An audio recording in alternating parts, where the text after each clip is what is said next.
പ്രിയപ്പെട്ടവരെ, ഈലക്കമാഴ്ചവട്ടം മുണ്ടക്കൈ ചൂരൽമല ദുരന്തത്തെ തുടർന്നുണ്ടായ രക്ഷാപ്രവർത്തനങ്ങളെയും പുനരധിവാസത്തെയും സംബന്ധിച്ചാണ് ചർച്ച ചെയ്യണമെന്ന് ഉദ്ദേശിക്കുന്നത്. മുണ്ടക്കൈ വെള്ളാമലയിലുണ്ടായ ഉരുൾപൊട്ടലാണ് ചൂരൽമല അങ്ങാടി ഉൾപ്പെടുന്ന ജനവാസ മേഖലയെ പൂർണ്ണമായും തുടച്ചു നീക്കപ്പെടുന്നതിന് ഇടയാക്കിയത്. പറഞ്ഞറിയിക്കാനാവാത്ത ദുരന്തങ്ങൾക്കാണ് വയനാട് ഇപ്പോൾ ഇതിനെ തുടർന്ന് സാക്ഷിയായിരിക്കുന്നത്. 10,000-ഓളം വരുന്ന ആളുകളാണ് ഇപ്പോൾ വിവിധ ക്യാമ്പുകളിലായി കഴിയുന്നത് എന്നാണ് കണക്കാക്കുന്നത്. മണ്ണിനടിയിൽപ്പെട്ടും അതുപോലെ തന്നെ കുത്തിയൊഴുകി വരുന്ന വെള്ളത്തിൽ ഒലിച്ചുപോയും എല്ലാം നൂറുകണക്കിന് ആളുകളുടെ ജീവനാണ് നഷ്ടമായത്. ഭൂമിശാസ്ത്രപരമായി തന്നെ ദുർബലമായിരിക്കുന്ന ഇത്തരമൊരു മേഖലയിലുണ്ടായ അതിതീവ്ര മഴയാണ് ഉരുൾപൊട്ടലിനും അതിനെ തുടർന്നുള്ള ഭയാനകമായ വിധത്തിലുള്ള നാശനഷ്ടങ്ങൾക്കും ജീവനഷ്ടങ്ങൾക്കുമെല്ലാം ഇടവരുത്തിയിരിക്കുന്നത്. ഈ ദിവസങ്ങളിൽ തന്നെയാണ് കോഴിക്കോട് ജില്ലയിലെ വെലങ്ങാട് മലയോരത്തും ഉരുൾപൊട്ടലുണ്ടായത്. അതിൽ മാത്യു മാസ്റ്റർ എന്ന ഒരാളുടെ ജീവൻ നഷ്ടപ്പെടാനിടയായി. അതിനുശേഷവും രണ്ടാമതും വെലങ്ങാടുണ്ടായ ഉരുൾപൊട്ടൽ കൃഷിയെയും റോഡുകളെയും അതുപോലെ വെലങ്ങാട് ടൗണിനെയും എല്ലാം തന്നെ വലിയ നാശത്തിന് വഴിയൊരുക്കിയിരിക്കുകയാണ്.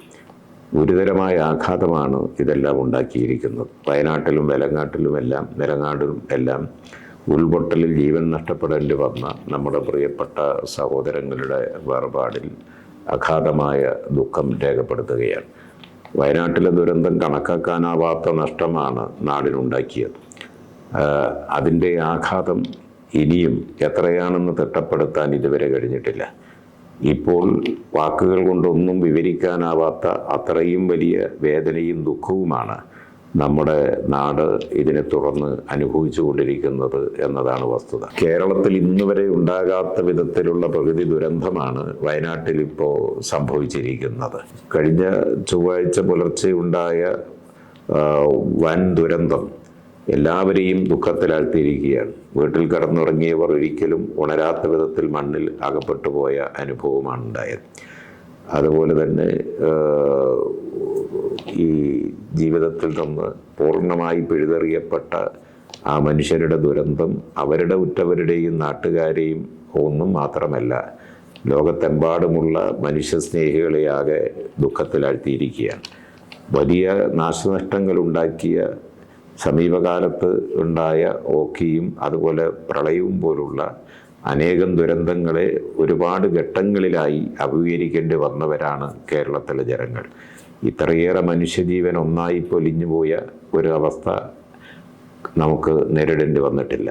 ദുരന്തങ്ങളെയെല്ലാം ഒറ്റ മനസ്സാലെ നിന്ന് നേരിടുന്ന അതിജീവിക്കുന്ന ജനതയാണെന്ന് ലോകത്തിന് കാണിച്ചു കൊടുത്ത അനുഭവങ്ങളാണ് കേരളീയ സമൂഹത്തിനുള്ളത്. നാട്ടിൽ എവിടെ ദുരന്തമുണ്ടായാലും ഓടിയെത്തുന്ന മലയാളിയുടെ സംസ്കാരം മഹത്തായ മനുഷ്യസ്നേഹത്തിൻ്റെ കാഴ്ചയാണ് എന്നത് നാം പ്രത്യേകം എടുത്തു പറയേണ്ടതുണ്ട്. ദുരിതഘട്ടങ്ങൾ ഉണ്ടാകുമ്പോൾ കേരളത്തിൻ്റെ ജനകീയ ഇടപെടലുകൾ ആരെയും അത്ഭുതപ്പെടുത്തുന്നതാണ്.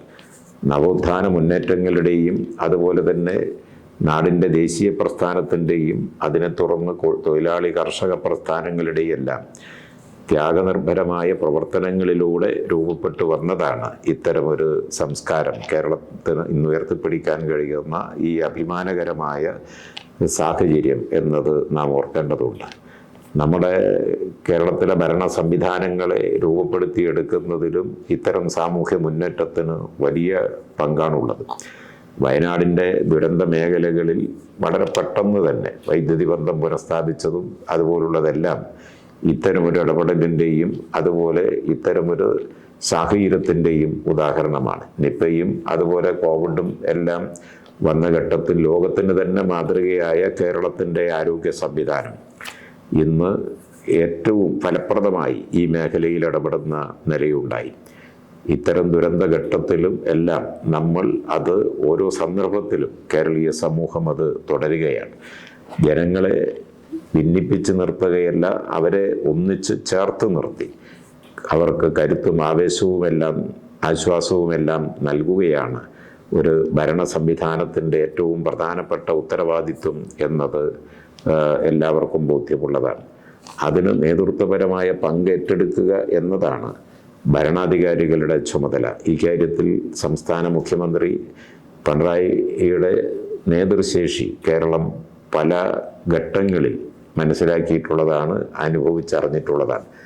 സർക്കാരിൻ്റെയും അതുപോലെ വിവിധങ്ങളായ ഏജൻസികളുടെയും എല്ലാം പ്രവർത്തനം ഏകോപിപ്പിച്ചുകൊണ്ടുള്ള ഇപ്പോഴത്തെ ഇടപെടലുകൾ അത് ഒരിക്കൽ കൂടി നമ്മെ ഓർമ്മപ്പെടുത്തുകയാണ്. കാലാവസ്ഥ വ്യതിയാനം മൂലമുണ്ടാകുന്ന ഇത്തരം ദുരന്തങ്ങൾ ലോകം മുഴുവൻ ഇപ്പോൾ സംഭവിച്ചുകൊണ്ടിരിക്കുകയാണ്. അതിതീവ്രമായ മഴയും അതുപോലെ വെള്ളപ്പൊക്കവും ഉരുൾപൊട്ടലുമെല്ലാം അത് പലപ്പോഴും ഒരു നിത്യസംഭവങ്ങളായി തന്നെ ലോകത്തിൻ്റെ പല ഭാഗങ്ങളിലും ഉണ്ടാവുകയാണ്. കാലാവസ്ഥാ വ്യതിയാനത്തിന് കാരണം ലാഭകൊതിയോടെ പ്രകൃതിയെയും മനുഷ്യനെയും എല്ലാം ചൂഷണം ചെയ്യുന്ന രീതികളാണ് എന്നത് പൊതുവെ ഇപ്പോൾ ഗൗരവത്തോടെ ചർച്ചയ്ക്ക് വിധേയമാവുന്നുണ്ട്. അത് മനസ്സിലാക്കിക്കൊണ്ടുള്ള ദീർഘകാല പദ്ധതികളും അതിനനുസരിച്ച പ്രവർത്തനങ്ങളും ജനങ്ങൾക്കിടയിൽ അവബോധം സൃഷ്ടിച്ചുകൊണ്ട് നടത്തുക എന്നത് പരമപ്രധാനമായ ഒരു കാര്യമാണ്. സങ്കുചിതമായ ലക്ഷ്യങ്ങളോടെ കുറ്റപ്പെടുത്തുന്നതിന് പകരം കൂട്ടായ ആലോചനകളും ഇടപെടലുകളുമാണ് ഇന്ന് കേരളം ആവശ്യപ്പെടുന്നത്. ഒരു ദുരന്തത്തെ മറികടക്കാൻ 3 തരത്തിലുള്ള ഇടപെടൽ ആവശ്യമാണ് എന്ന് പൊതുവെ കാണുന്നുണ്ട്. ഒന്നാമതായും അതുപോലെ തന്നെ വളരെ അടിയന്തരമായും ഏറ്റെടുക്കേണ്ടത് രക്ഷാപ്രവർത്തനമാണ് എന്നതിൽ തർക്കമില്ല. അത് ഫലപ്രദമായി നിർവഹിക്കുന്ന ദുരന്ത നിവാരണ സംവിധാനവും സേനാ വിഭാഗങ്ങളുമെല്ലാം അഭിനന്ദനം അർഹിക്കുന്നു എന്നത് പ്രത്യേകം ചൂണ്ടിക്കാണിക്കേണ്ടതുണ്ട്. ദുരിതബാധിതരുടെ സംരക്ഷണം ഉറപ്പുവരുത്തുക എന്നതും പ്രധാനപ്പെട്ടത് തന്നെയാണ്. അതിനെ തുടർന്ന് അതിൻ്റെ പിന്നാലെ അവരുടെ പുനരധിവാസമെന്ന വലിയ കടമയും നമുക്ക് കേരളത്തിന് ഏറ്റെടുക്കാറുണ്ട്. ദുരന്തം അനുഭവിക്കുന്ന ജനതക്ക് ആവശ്യമുള്ളത് എന്തെല്ലാമാണെന്ന് തിരിച്ചറിഞ്ഞുകൊണ്ട് ജനാധിപത്യപരമായി പ്രവർത്തിക്കുന്ന ഭരണ സംവിധാനത്തിനാണ് സമഗ്രമായ ആസൂത്രണത്തോടെ ദുരിതാശ്വാസ പ്രവർത്തനങ്ങൾക്ക് നേതൃത്വം നൽകാൻ കഴിയുക. സർക്കാർ സംവിധാനത്തിലൂടെ സഹായങ്ങൾ നൽകുമ്പോഴാണ് കൃത്യമായ ആസൂത്രണത്തിലൂടെ അതെല്ലാം അർഹിക്കുന്നവർക്ക് ശരിയായ നിലയിൽ എത്തിക്കാനാവുക എന്നതും നാം കാണേണ്ടതുണ്ട്. സർക്കാരിൻ്റെ നേതൃത്വത്തിൽ നടക്കുന്ന അത്തരം ദുരിതാശ്വാസ പുനരധിവാസ പ്രവർത്തനങ്ങളെ ജനങ്ങൾ ഒറ്റക്കെട്ടായി പിന്തുണക്കുന്ന നിലയുണ്ട്. അതൊന്നുകൂടി ശക്തിപ്പെടുത്തി മുമ്പോട്ട് പോകേണ്ടതുണ്ട്. അതിലൂടെ മാത്രമേ അത്തരമൊരു കൂട്ടായ നീക്കത്തിലൂടെ മാത്രമേ വയനാട്ടിലെ ജനത നേരിട്ടിരിക്കുന്ന അനുഭവിച്ചുകൊണ്ടിരിക്കുന്ന ഈ വലിയ ദുരന്തത്തെ മറികടന്നുകൊണ്ട് പുനരധിവാസം ഉറപ്പുവരുത്താൻ കഴിയും.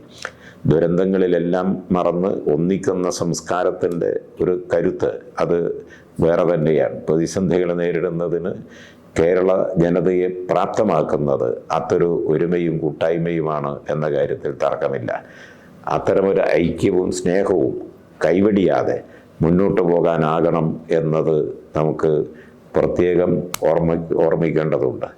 കേരളം കാത്തു സൂക്ഷിക്കുന്ന മഹത്തായ മനുഷ്യസ്നേഹത്തിൻ്റെ ഈ ഊഷ്മളതയാണ് വയനാട്ടിലെ ദുരന്തത്തെയും നേരിടുന്നതിനുള്ള നമ്മുടെ വലിയ കരുത്ത് എന്ന് നാം കാണണം. കേരളം ഇന്നുവരെ ആർജിച്ചിട്ടുള്ള ജനാധിപത്യ ബോധവും മനുഷ്യസ്നേഹവുമെല്ലാം നിശ്ചയമായും അതിന് ശക്തമായ ഒരു കരുത്തായി നമുക്ക് അടിത്തറയായി പ്രയോജനപ്പെടുത്താൻ കഴിയും എന്നതിൽ സംശയമില്ല. മുൻകാലങ്ങളിലെല്ലാം പല സന്ദർഭങ്ങളിലും ഉണ്ടായ ദുരന്തങ്ങളെ അതിജീവിച്ചതുപോലെ ഈ ദുരന്തവും നമുക്ക് അതിജീവിക്കാൻ കഴിയും എന്നതിന് ഏറ്റവും വലിയ ഉറപ്പ് മലയാളികളുടെ മഹത്തായ കൂട്ടായ്മയും യോജിപ്പും തന്നെയാണ് എന്നെടുത്ത് പറയേണ്ടതുണ്ട്.